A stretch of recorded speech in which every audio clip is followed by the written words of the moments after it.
Fala pessoal, sejam bem-vindos ao Overtake F1 Brasil, terceiro vídeo do nosso canal, falando agora sobre o Grande Prêmio do México, que não foi lá aquela corrida tão emocionante assim, só teve ali um pouco de emoção na largada com o Verstappen e também o safety car que rolou.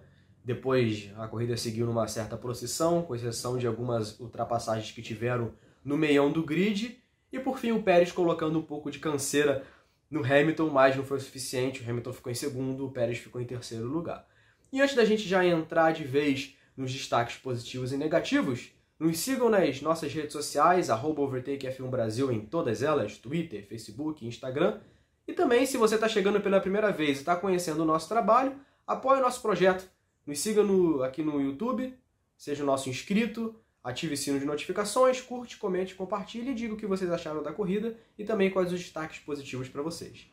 Certo? Então vamos aos nossos destaques positivos. O primeiro, para mim, óbvio, foi o Max Verstappen, que apesar de ter feito a P3 lá no treino classificatório, não foi problema para ele. Ele cometeu até um erro lá na questão do Tsunoda, que estava no terceiro setor, tinha dado uma escapada, colocaram a culpa no Tsunoda ali mais ou menos.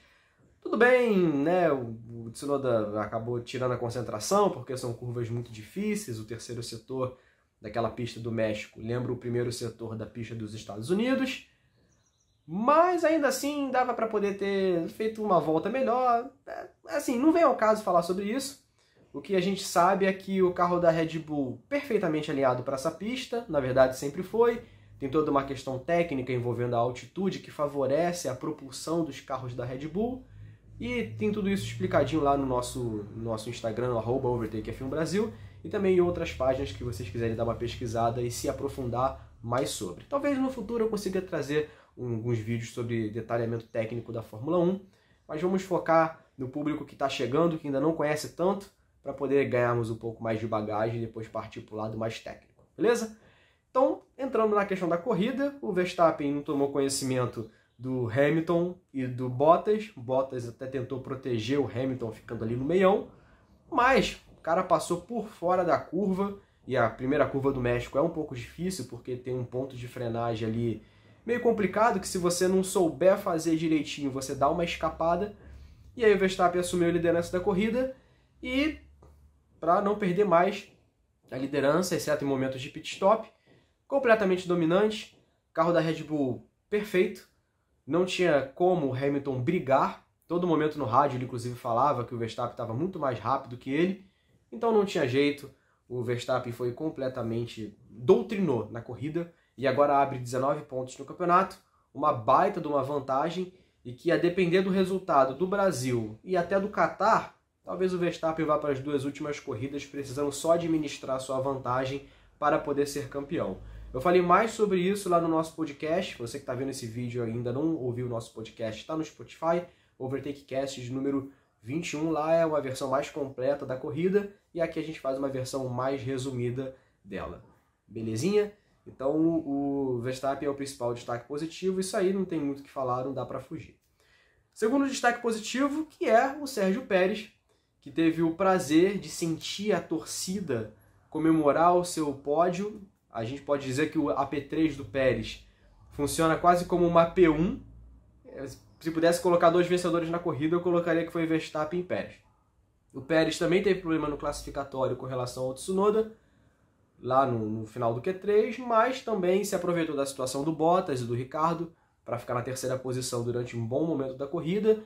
Inclusive, liderou algumas voltas para o delírio do público local. O público mexicano estava em peso no estádio lá do Autódromo Hermanos Rodrigues, e foi uma festa quando ele chegou na terceira posição, uma cena muito bonita do pai do Pérez comemorando bastante o terceiro lugar do filho, como se fosse uma primeira posição, e também porque nunca um piloto mexicano havia subido ao pódio correndo em casa. E o México ele não tem uma tradição muito grande na Fórmula 1. A gente pode falar com toda certeza que o Sérgio Pérez é o principal piloto mexicano na história do México na categoria. Então aí a gente chega à conclusão também que o Pérez ele terminou em grande estilo esse final de semana, era tudo como queria. Talvez se fosse a vitória seria o ápice, mas o terceiro lugar também dá para comemorar como se fosse uma vitória, principalmente por conta da questão da briga entre Verstappen e Hamilton, que seria muito difícil o Pérez se meter ali na confusão para poder tentar ganhar a corrida, a menos que o Hamilton tivesse abandonado. Ainda assim, o Pérez, ele no final atacou o Hamilton, por pouco não passou, e talvez se o carro da Mercedes não fosse tão rápido de reta como realmente é, e os carros da Fórmula 1 de 2021 não tivesse aquele ar sujo que joga para trás, provavelmente o Pérez teria passado ele. Se não fosse, talvez, ano que vem, essa disputa, vamos supor, ano que vem tem uma disputa de novo assim. A chance do Pérez ultrapassar o Hamilton, acredito que seja muito maior por conta do ar sujo, que vai ser menor para os carros do ano que vem. E vamos agora para os negativos, aquele momento de cornetagem, né? Os destaques negativos também não são muitos, né? Os positivos foram muitos, mais em questão de menção, né? Mas se a gente for considerar destaque mesmo positivo para se analisar, Verstappen e Pérez, bem dizer, só eles. Mas o negativo também não são muitos. Eu colocaria aqui o Bottas e o Ricciardo, mas aí dá para separar a situação, né? O Bottas primeiro. O Bottas fez uma pole position, foi muito bem no treino classificatório, né? E conseguiu dar aquela dibrada na Red Bull, como dizem, dar a dibrada e sair em primeiro. Só que ele levou aquele toque do Ricciardo na largada, não foi culpa dele.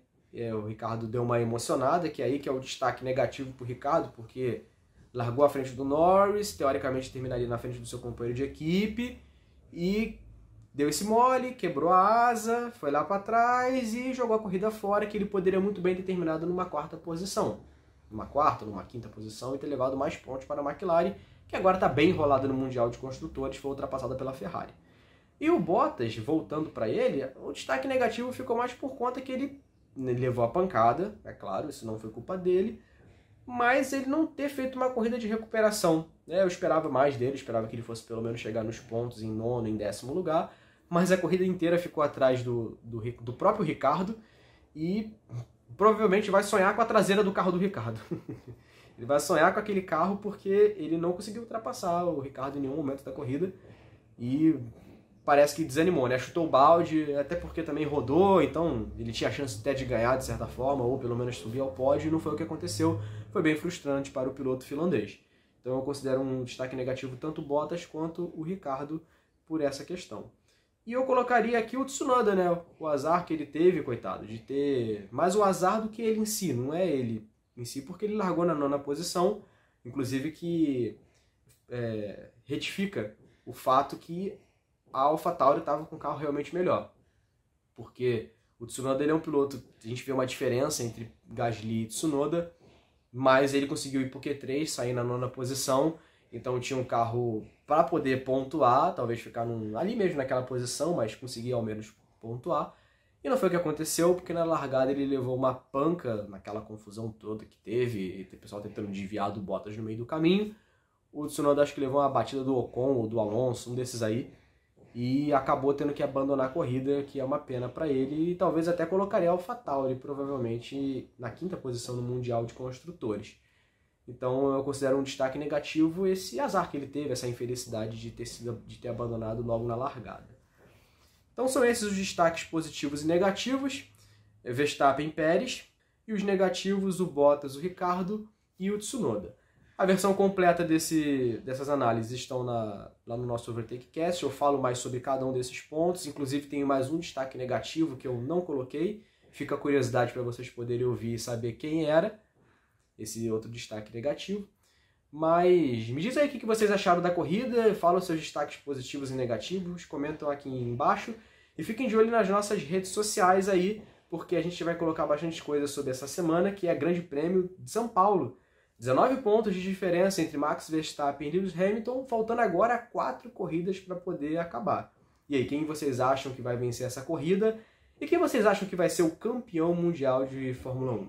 Bota aí, se você torce por Hamilton, hashtag Hamilton, e quem torce por Max, hashtag Max ou Super Max. Fique à vontade para vocês se manifestarem, colocarem a sua torcida da forma que vocês desejarem. Certo? Nos vemos no próximo vídeo. Um grande abraço para vocês. Falou, pessoal. Até mais. Tchau, tchau.